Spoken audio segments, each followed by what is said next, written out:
This is a course on the historical reliability of the New Testament Gospels, segment 14, The Quests of the Historical Jesus.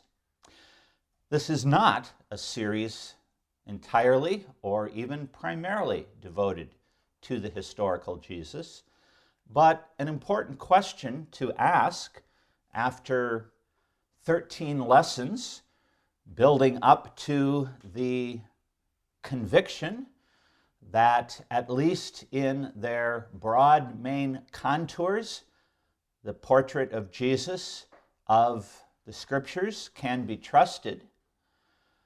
An important question to ask is, what is the resulting picture that we find of Jesus?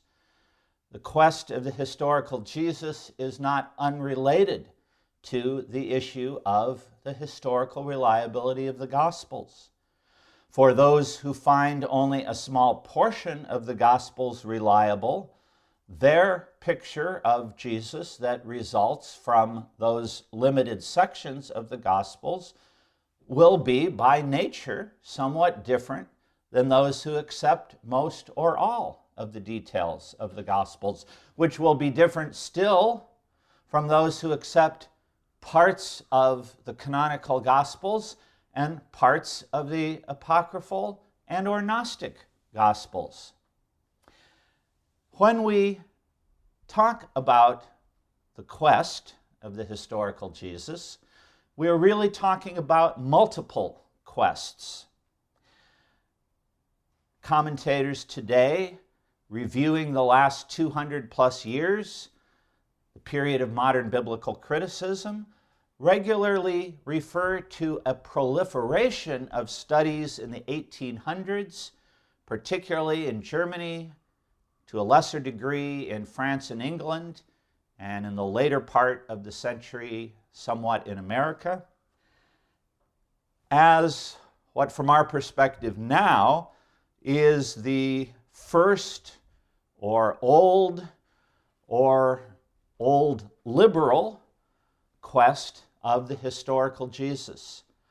The term itself comes from a groundbreaking work written at the turn of the 19th to the 20th century by that polymath known best for his medical missionary work in West Africa, Albert Schweitzer, who was also a concert organist and a theologian and a biblical scholar before he became a missionary doctor.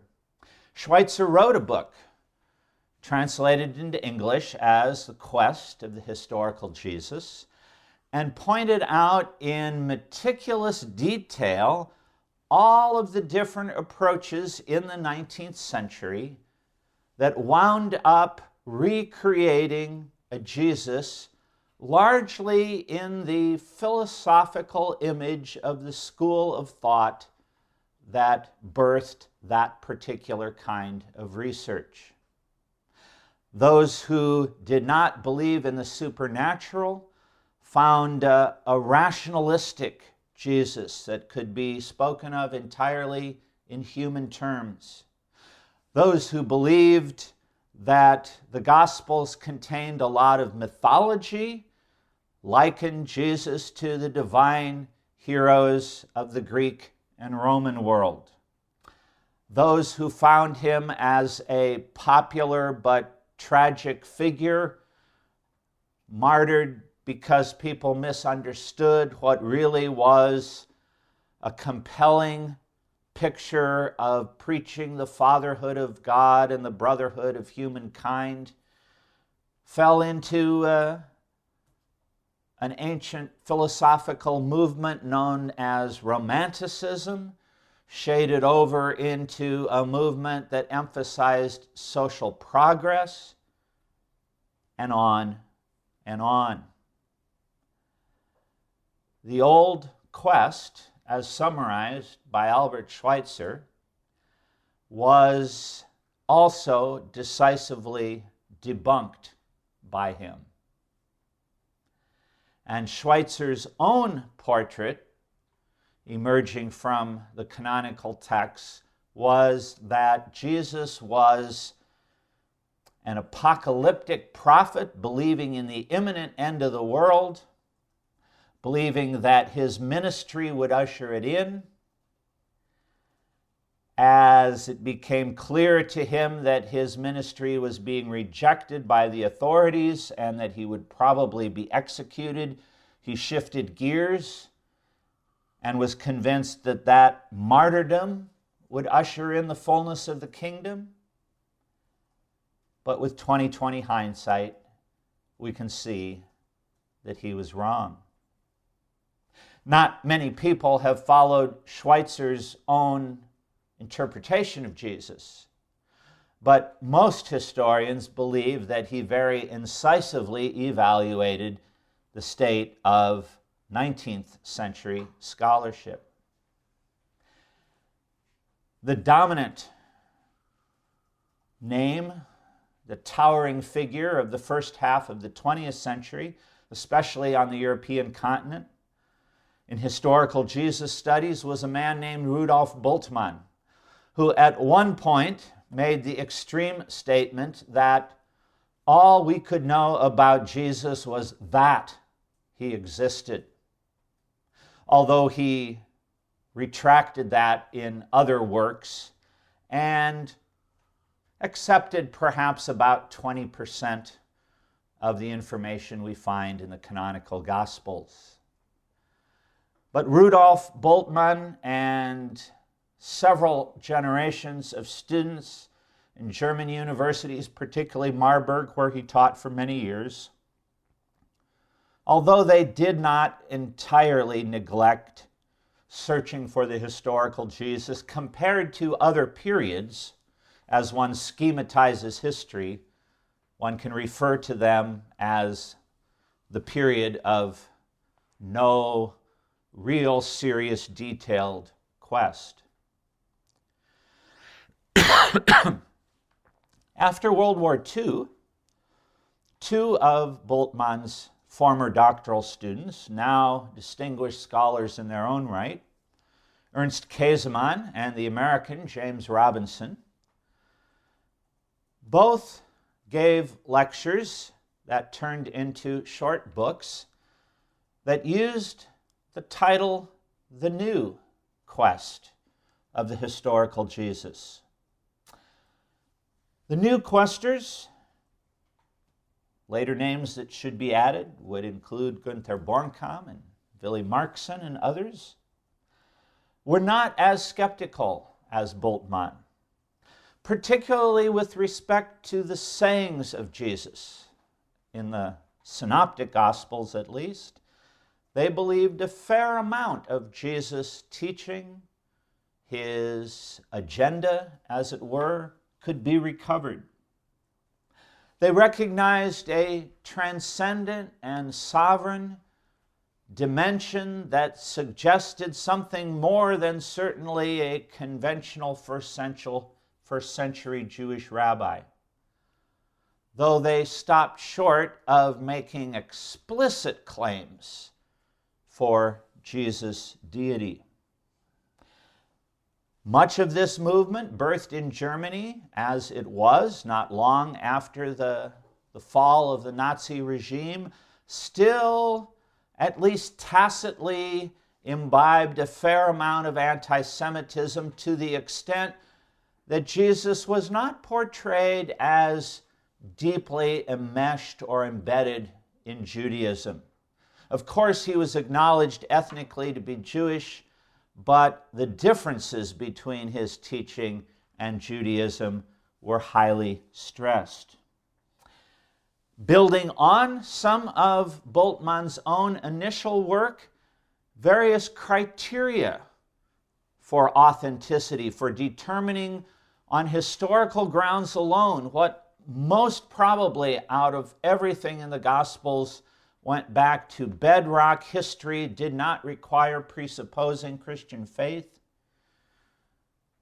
were discussed, were developed, were refined, were applied to the texts. And as the movement left the 50s, flourished in the 60s, it began to wane in the 70s, and played out as seemingly all that could be done within its confines was being done. Somewhere in the mid-'80s, some would suggest E.P. Sanders' book on Jesus and Judaism in 1985 was a groundbreaking work. A third quest began. A quest that continues to this day, that more so than at any previous point in the modern era truly took seriously Jesus' Jewishness. Jesus had the Roman censuses included a box to check for religious affiliation, would not have checked Christian. The term wouldn't be invented for about 20 years after his life. He would have checked Jewish. In fact, people who have compared Jesus with the various Jewish leadership sects have observed that although he was different from all of them at some point, he probably had more in common with Pharisees than anything else. And you say, wait a minute, didn't he come into all kinds of conflicts with them? Yes. Ever heard of sibling rivalry? People who are very similar in some areas but different in others, clashing strongly. The third quest, much more so than the previous two, took into account all of the ancient sources that we have, including the Gnostic texts and the apocryphal texts that we have frequently spoken about. They started to move away from atomistic criteria that analyzed one verse or passage at a time and asked more synthesizing questions such as, what was Jesus' overall agenda? What were his aims, his intentions, his purposes? Can we account for the movement that was birthed after him? Can we account for the convictions of the gospel writers, even if we don't agree with all of them? By the kind of Jesus we reconstruct. And if not, then our history is lacking something. Who did he think he was? What got him killed? If, as we said in an earlier talk, early Christians came to believe that the most important thing about Jesus' life was his death, if he was a preacher of loving God and fellow humans, emphasized by the old liberals at the end of the 19th century, that's seldom enough to get somebody martyred. People may not follow a preacher of love, but they usually don't kill him. Is there more that needs to be said? And of course, any brief overview of 200 plus years of scholarship will have overgeneralizations. It's not that no one was writing on Jesus in between these major periods. It's not that everyone in each period was exactly alike.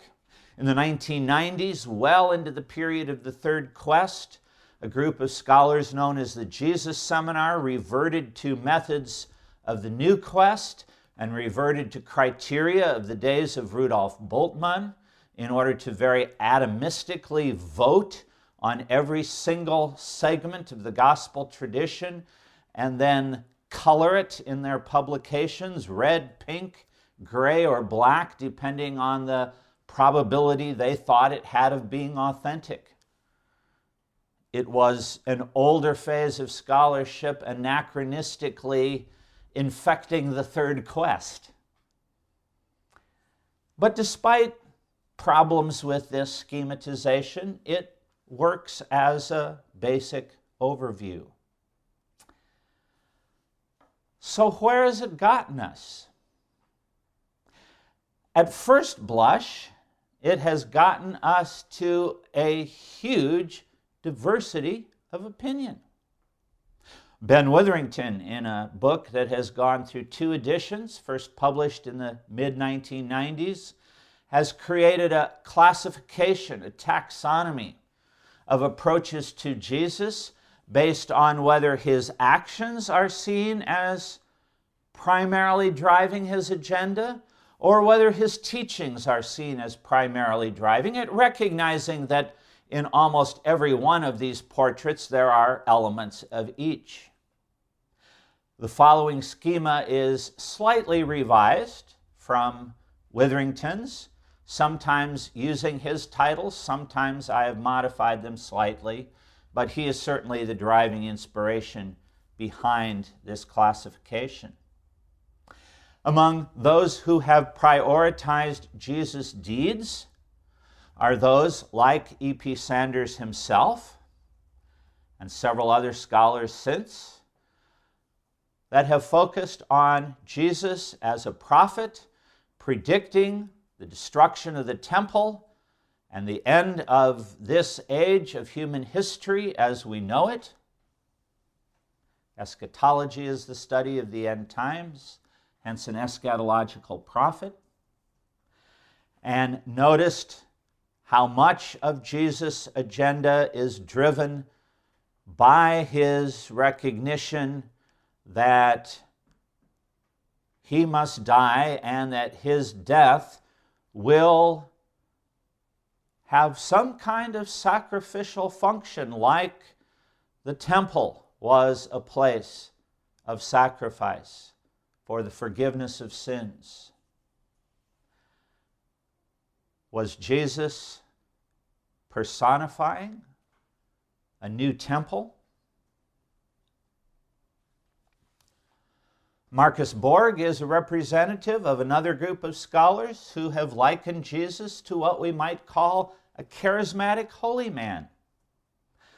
Not unique in the history of the world, but one of just a handful of people who have been able to mediate the power of the divine to human beings through the godliness and purity of their character, their personal charisma, as well as charismatic in the more technical sense as a conduit of the Spirit of God. Or should we think of Jesus more akin to a social reformer? One thinks of someone like the American Richard Horsley or the German writer Gerd Tyson. Someone who saw the kind of culture that could be created that cared for the outcast of humanity, that lived by principles of justice so often absent in the ancient Roman Empire, that demonstrated love for God and fellow human beings, but also was concerned to right injustices. Should we think with Glenn Stassen and John Howard Yoder of Jesus as a proactive peacemaker, encouraging people to turn the other cheek and go the extra mile, blessing the peacemakers in a world that was filled with hostility and violence and whose very social structures of power were rife with corruption and heavy-handedness. In 2013, most recently of all of these options, a best-selling book on the New York Times bestseller list written by a nominal Muslim raised in the United States of Iranian descent, Reza Aslan, speaks of Jesus as a failed zealot, a true freedom fighter. Didn't he say he came not to bring peace but a sword? Didn't Peter brandish those swords in the garden only to discover they were hopelessly outnumbered? This is a view that has cropped up from time to time, about once every 30 or 40 years in the history of modern scholarship, after all the people that have massively disproved it have been forgotten because we don't study history. Or is he, with many more conservative and even moderate scholars, genuinely the Messiah, the liberator that Jews looked for, but marginalized because his message was one more of spiritual liberation than of physical and social liberation from Rome? But perhaps we should prioritize Jesus' teachings instead, with Witherington himself, with the Gospel of John, focusing more on Christ as an incarnation of God's wisdom, wisdom personified as a human being, as in Proverbs 8 and 9, calling out to the people of the world to come and learn from God's Spirit. Maybe he wasn't just a social reformer, but not a violent revolutionary, but focusing on the principles, not so much the actual actions, that if implemented would create countercultural communities of love and justice in the Christian movement, that the powers of the world would have to stand up and take notice. The vision of a John Dominic Crossan, for example. Or overlapping with Crossan's work, but moving more even into the direction of someone like a Gerald Downing. Was he a cynic sage? Burton Mack in the U.S. would be another representative of this perspective. Cynics in the ancient world were those countercultural public dropouts of society, beggars, those who lived off what others would give them, though they had the potential to work, protesting against society as normal, often with a bag and a staff, a cloak, much like Jesus sends the 12 out with their accoutrements. Was he with Bob Funk, the mastermind behind the Jesus Seminar, more akin to a Hindu or Buddhist teacher, an Eastern guru who only spoke short, cryptic sayings, the longest of which might be a parable? But if we ever see red letters in our red letter Bibles going on longer than that, it can't be Jesus, because he just dropped pearls of wisdom and let you meditate on them for a while. Or once again, with more conservative scholars focusing on Jesus' teachings, someone like Peter Stuhlmacher out of Germany and Ed Metters in this country. Was he a messianic herald of the kingdom of God breaking into this world? Wow. Have the quests of the historical Jesus accomplished anything? If there is this much diversity, although it may not be obviously apparent what these 10 or 11 profiles have in common, is actually that all are very conceivable within one strand of first century Judaism, and that was not always true in previous quests. All of them do take account and make at least a superficially plausible case for why certain parts of the Gospels are accepted, why others are deemed to be the retrojection of later Christian writers, and all of them, unlike many of the older quests pictures of Jesus, do make the attempt to set Jesus in the broader historical context of what came before him, of what came after him, of what got him killed, and try to establish some kind of overarching agenda that drove him. Our next talk will highlight why there is still such remaining diversity and suggest some ways that hopefully we can make more progress in narrowing down the options.